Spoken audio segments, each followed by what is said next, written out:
With the protests now seen in Bahrain, Yemen and Libya, the spread of unrest could continue across the region. For more on this, let's talk to researcher Arash Aramesh, who joins us via Skype from Washington. Arash, thanks so much for joining us this morning. What will the clampdown in Bahrain mean for the other protest movements in the region?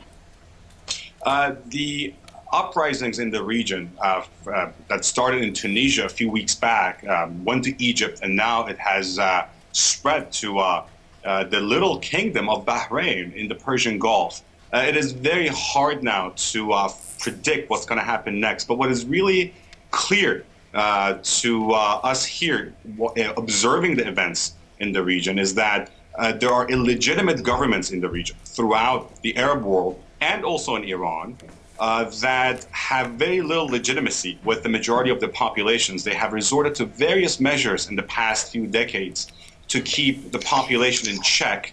And now with the massive popular uprisings on their hands, they're having a hard time quenching their people. And Arash, how important is international reaction to the movement for change in the region? It's very important, especially with countries that have good ties with the West. Bahrain is home to the U.S. Fifth Fleet. There's a huge naval and marine presence in Bahrain. And today we heard Secretary of State Hillary Clinton talking about restraint, asking the government of Bahrain to show restraint and not use violence against the peaceful demonstrators in Bahrain.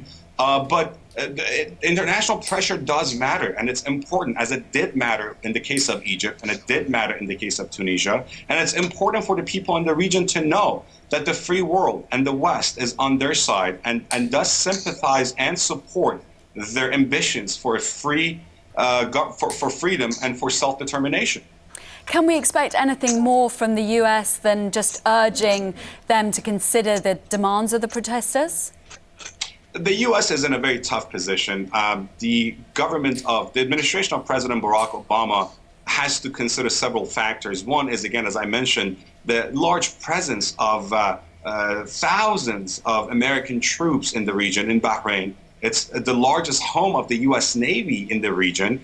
And also, as you know, the U.S. is involved in Iraq and in Afghanistan. The Fifth Fleet there, supports the Central Command, and it's right there in the middle of American involvement. Now, can we expect more? I hope so. I certainly hope so. But what has happened is, for instance, today I heard a member of House of Lords, Patrick Clan-William, say on a different channel that Bahrain was a beacon of democracy in the region.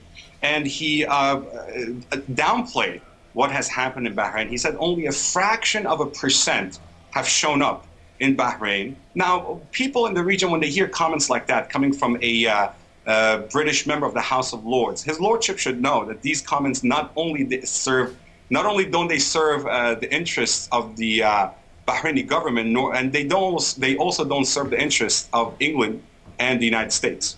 Okay, Arash Aramesh, thanks so much for joining us from Washington this morning.